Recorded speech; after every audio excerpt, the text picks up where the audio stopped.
Bonjour Gérard, Gérard Bonjour. Billon. Tu es coproducteur d'une pièce de théâtre qui s'appelle Faire commune et dont nous allons parler aujourd'hui. Eh bien, avec plaisir.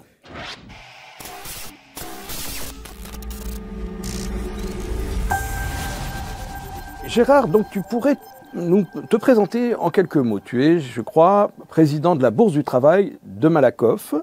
Oui, c'est ça, oui. Président de la Bourse du Travail de Malakoff. À Malakoff, on a encore, je pense que c'est de la chance, mais en tout cas l'avantage d'avoir une Bourse du Travail qui est gérée par les différentes organisations syndicales en fonction de leurs responsabilités, mises à disposition par la municipalité. Et donc, voilà, la CGT étant le syndicat majoritaire, je suis effectivement, j'ai été élu depuis déjà plusieurs années président de la Bourse du Travail. Et aujourd'hui, si nous t'invitons, c'est parce que vient d'être présentée donc pour le Festival d'Avignon en avant-première la pièce que vous avez coproduite à Malakoff, qui s'appelle Faire commune. Donc, peux-tu nous parler de la genèse de cette pièce? Comment se fait-il que vous ayez décidé de créer une pièce de théâtre à Malakoff? Alors, bon, faut peut-être revenir sur l'ensemble des activités de la Bourse du Travail, parce que, évidemment, on n'a pas que comme activité que ces initiatives culturelles. Il faut dire qu'on a aussi et principalement l'assistance à ce que les organisations syndicales présentes sur le terrain et dans les entreprises de Malakoff et des environs, elles puissent bénéficier d'une aide politique, d'une aide technique, d'une aide administrative, une aide de formation, des choses comme ça. Donc ça répond à nos objectifs. On a d'autre part un travail, beaucoup de travail en direction des élus du personnel, notamment de formation sur des questions un peu qui touchent à leurs responsabilités. Et puis également, on a voulu retrouver un peu ce qui est dans l'origine des bourses du travail, dans la mission originale des bourses du travail, c'est retrouver ce rôle d'éducation populaire en mettant effectivement, en organisant assez périodiquement, d'une part des débats, des présentations de livres, de films, en invitant des auteurs, en invitant des syndicalistes bien sûr, mais également des gens du monde des arts et de la culture. Et donc, dans ce cadre-là d'éducation populaire, on a eu plusieurs initiatives de coproduction de films qui étaient souvent suivis de débats. On l'a fait avec les jeunes. On a eu également différentes initiatives de travail sur des pièces de théâtre, du spectacle vivant autour des services publics. Notamment, on a fait quelque chose aussi sur les scopes à un moment. Donc, ce n'est pas la première fois que la Bourse du Travail propose de produire une pièce de théâtre là. Et c'est pas votre première expérience. C'est pas notre première expérience, mais celle-ci, elle prend aujourd'hui et heureusement des proportions qui sont intéressantes et qui dépassent un peu les murs de la Bourse du Travail et de Malakoff en particulier, mais qui en même temps, bon, on va sans doute en reparler, mais qui, au travers la spécificité de cette localité, de la banlieue rouge, de ce qu'on appelle toujours encore la banlieue rouge, elle existe toujours, et qui dépasse un peu ça, qui, au travers ce qui s'y passe, ce qui s'y est passé, dans le passé, donne aujourd'hui quand même des résonances avec les situations actuelles et en tout cas les certitudes que nous avons que rien ne se fera s'il n'y a pas l'intervention des gens eux-mêmes autour des questions qui les intéressent pour faire face, évidemment, à la pensée unique et puis à la domination des marchés financiers et d'une forme de pensée qui englobe, qui étouffe un peu toute la société. Alors, tu l'as très bien précisé, il s'agit un peu de s'inscrire dans la tradition de l'éducation populaire. En montant cette pièce de théâtre, le sujet, c'est pas n'importe quoi, ça s'appelle Faire commune. Alors, Faire commune, on pense évidemment à la commune de Malakoff, mais aussi à la commune de Paris, ça tombe bien. Oui, bien sûr. C'est un des sujets que vous traitez, parce que c'est une pièce qui parle de l'histoire. Alors là, Gérard, je te laisse raconter les thèmes qui sont abordés dans cette pièce. Alors, bon, on a travaillé effectivement. Il y a un rapport direct puisque cette idée, elle nous est venue en disant que nous avions besoin de solidifier en quelque sorte, à notre modeste échelle bien sûr, mais l'exigence de prise de conscience et en tout cas d'action collective dans les problématiques qu'on rencontre aujourd'hui et de nourrir cette démarche-là. Et Malakoff a cette originalité qu'elle a été fondée par des communards. Et quand je dis fondée par des communards, il faut savoir que c'était auparavant un quartier de la ville de Vanves et qui était profondément marqué par une présence ouvrière d'un prolétariat naissant à l'époque, à la fin du 19e siècle, et que ce sont des communards qui ont organisé sous l'égide du syndicalisme de la CGT naissante en 1895, mais déjà auparavant avec le Parti socialiste de l'époque, qui était le seul parti avec plein de tendances qui regroupait le monde ouvrier, et qui se sont battus pour créer à Malakoff une véritable, je dirais, au début, c'était pas une municipalité ouvrière, mais qui ont construit au travers les luttes qu'ils ont menées. Il y avait notamment à Malakoff beaucoup de carrières, beaucoup de maraîchers, et donc le syndicalisme dès le début a marqué son empreinte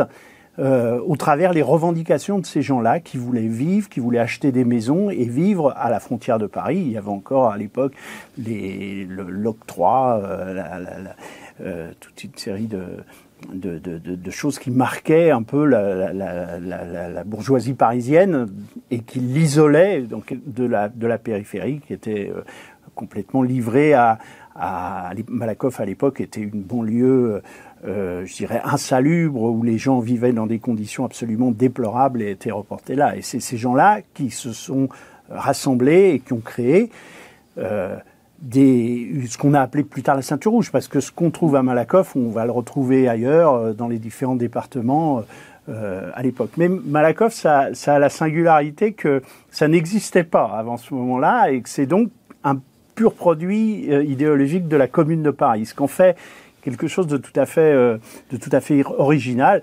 Et l'idée, elle nous est venue, il y a maintenant, c'était en 2019, un petit peu avant l'épidémie de Covid, mais on savait qu'on allait avoir le bicentenaire de la Commune de Paris, et donc c'était pour nous l'occasion de relever et de lier des événements de cette sorte avec les réalités d'aujourd'hui. D'accord. Donc Malakoff, une culture particulière dans la naissance de la commune, et donc aujourd'hui donc cette tradition qui se perpétue avec la volonté d'une pièce de théâtre qui raconte à la fois l'histoire de la ville, l'histoire de la commune et d'autres histoires qui ont traversé le temps de l'histoire ouvrière de la banlieue rouge.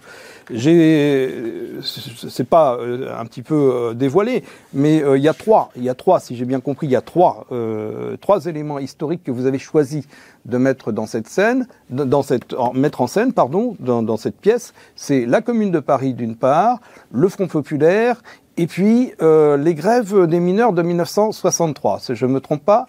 Alors on a mis 5 parce que on a mis aussi les luttes de la résistance, la CNR, et puis également fait un moment particulier sur 1925 où ça va être la première élection d'une municipalité d'union de la gauche, parce que là, à l'époque, il y avait tout à gauche, il y avait les socialistes, il y avait les communistes, il y avait les socialo-communistes, et donc c'est la première fois qu'a été élue une municipalité de gauche avec un maire communiste, et ça, c'est aujourd'hui, on va fêter donc dans 2 ans le 100e anniversaire de la municipalité de gauche, de la municipalité ouvrière, ce qu'on peut appeler comme ça. Indépendamment.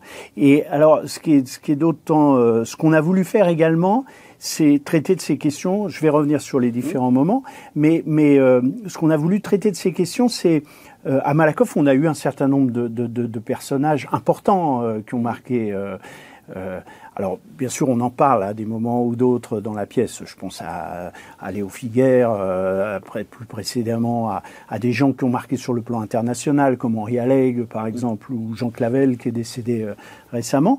Mais ce qu'on a voulu traiter, nous, c'est à partir des gens complètement ordinaires, je dirais, mais qui écrivent tous les jours l'histoire et qui font partie de l'histoire et dont l'action est évidemment complètement décisive. On le sait bien en tant que syndicaliste, s'il n'y avait pas cette action des gens ordinaires, oui, normaux comme nous, et puis comme plein d'autres, heureusement, qui défendent ces idées-là, il n'y aurait pas de progrès social dans ce pays. Donc on a voulu mettre ça en exergue, parce qu'à Malakoff, on n'en manquait pas, mais encore une fois, dans d'autres endroits aussi, mais on avait ça sous la main, qui était d'une richesse extraordinaire.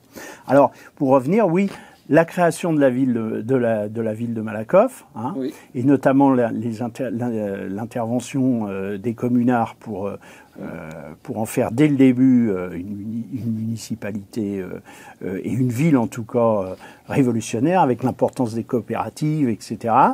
On a voulu marquer 1925 et notamment au travers la première élection, alors que les femmes n'avaient pas le droit de vote, d'Augustine Variot, qui était une femme qui a été élue. Alors évidemment, elle n'a pas duré longtemps parce que le préfet, évidemment, a dégommé ça, l'a fait. Mais ça a été extrêmement symbolique. Et alors il n'y a pas eu qu'à Malakoff, il y a eu, je crois, une dizaine de villes en France qui ont été dans ce cas-là, mais ça a été tout à fait fondateur à Malakoff. On a voulu marquer le Front populaire, évidemment, au travers les grandes grèves qu'il y a eu dans les industries qu'il y a eu à Malakoff aussi. Et puis ensuite parler de la résistance et puis du Conseil national de la résistance. Il faut savoir que Rol-Tanguy a mis un de ses principaux points de rendez-vous clandestins, c'était à Malakoff, et que une de ses agentes de liaison était une femme de Malakoff également, dont on parle là. Voilà. Et puis, dernier élément, on a parlé de la grève des mineurs de 63, qui a été une grève extraordinairement forte et difficile face à un pouvoir qui était De Gaulle à l'époque, qui était très intransigeant, mais qui a cédé quand même, et où Malakoff avait été une des villes qui avait accueilli des enfants de mineurs, de façon à ce qu'ils aient simplement de quoi manger et puis de quoi se divertir et permettre à leurs parents, les mineurs, donc de durer dans la grève et d'aller jusqu'au bout des revendications. Donc on aurait pu en choisir plein d'autres. Hein. Oui, c'est ma question. Pourquoi ces cinq-là plus particulièrement?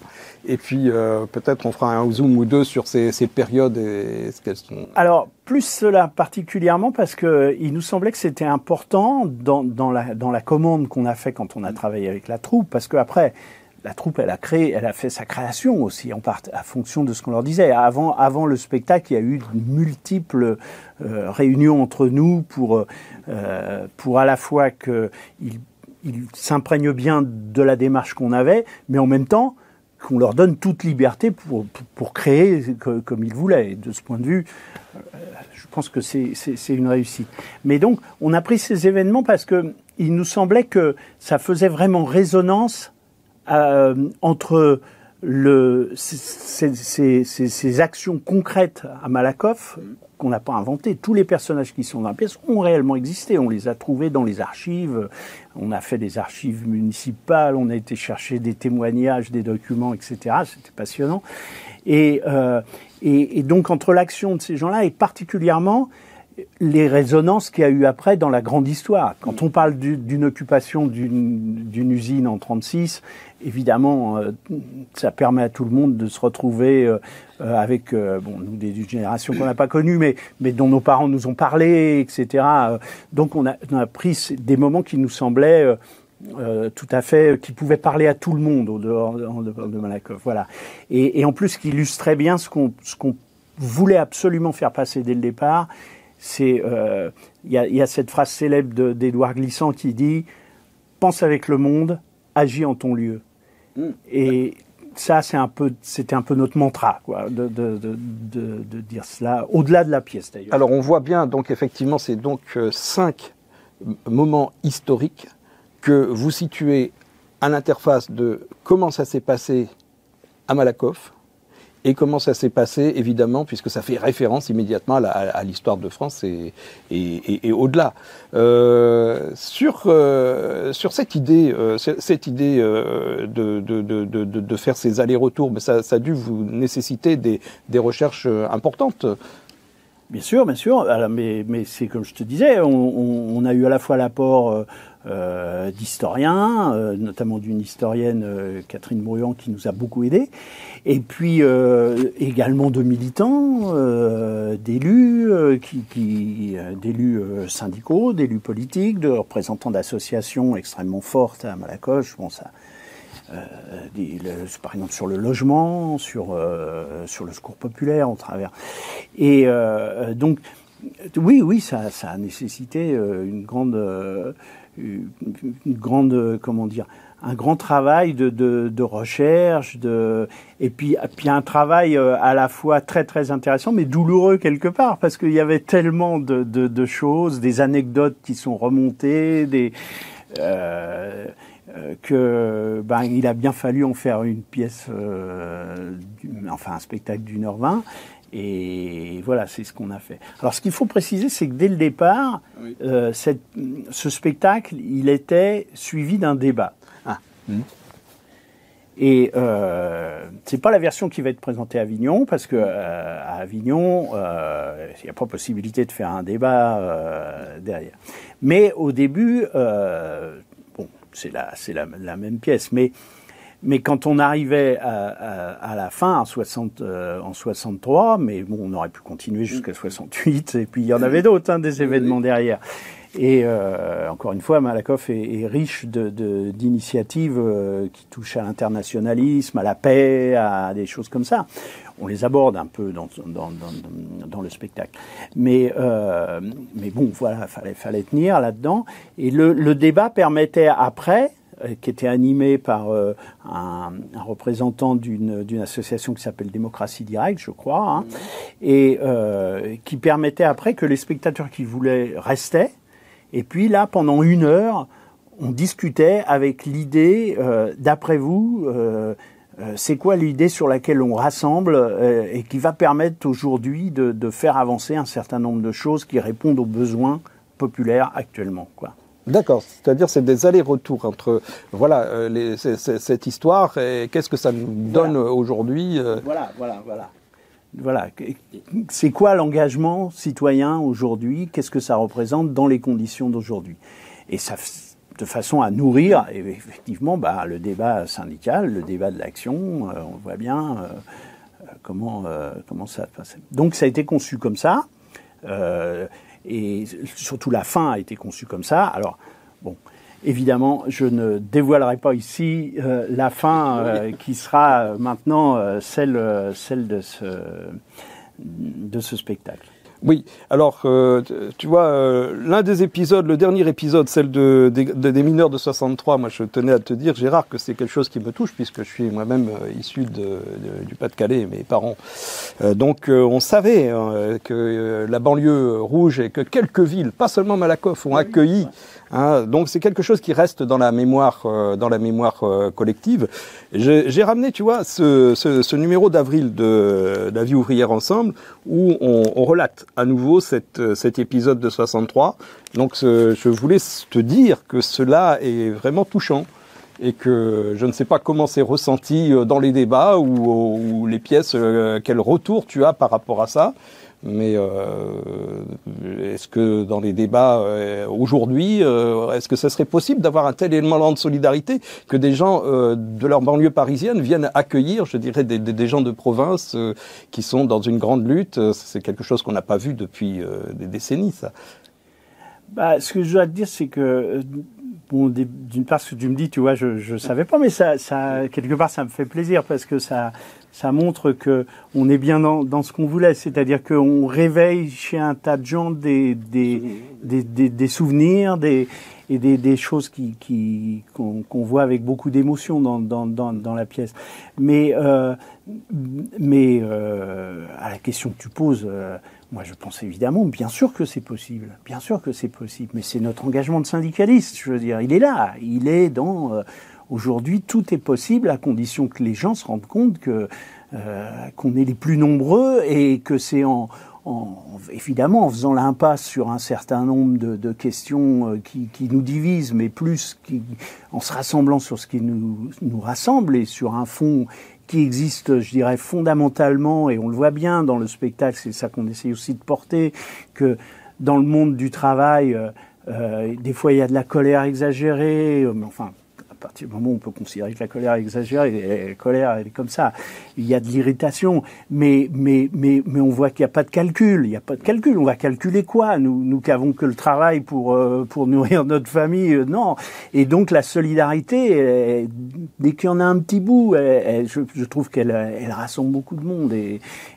oui, je pense qu'aujourd'hui c'est possible, et en tout cas, si on a pu montrer au travers de ce spectacle que c'était ce chemin-là, et seulement ce chemin-là qui pouvait permettre de faire face aux défis qu'il y a devant nous, à un moment où l'idéologie dominante, elle nous parle que d'exclusion, de se méfier des autres, etc.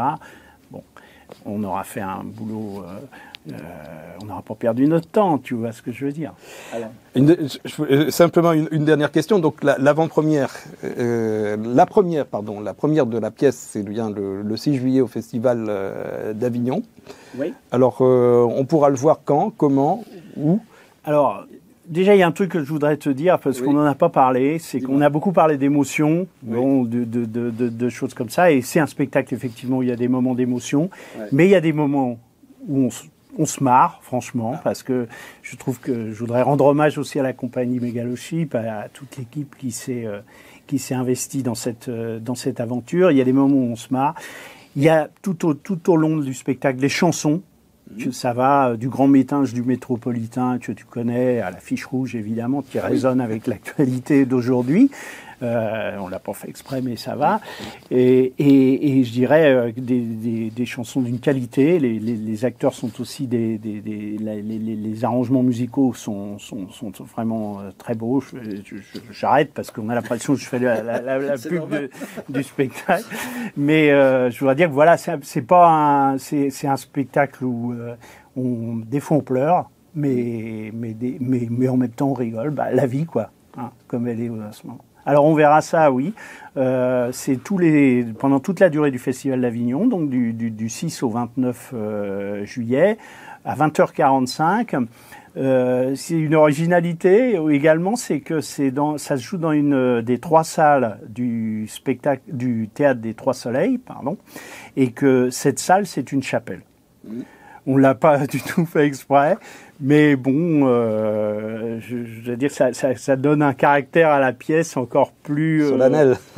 Ouais, plus solennel et plus, je dirais, à plusieurs dimensions et plus montrant, je crois, que au-delà de la qualité du spectacle, il y a derrière des questions qui sont posées à tout le monde et pour lesquelles, je crois, ça aide à réfléchir, à se confronter, à discuter, et j'espère qu'on pourra la voir à Avignon, bien sûr. Hein. C'est Relâche le mardi, je ne sais pas si je l'ai dit ça, mais c'est Relâche le mardi et c'est les autres jours.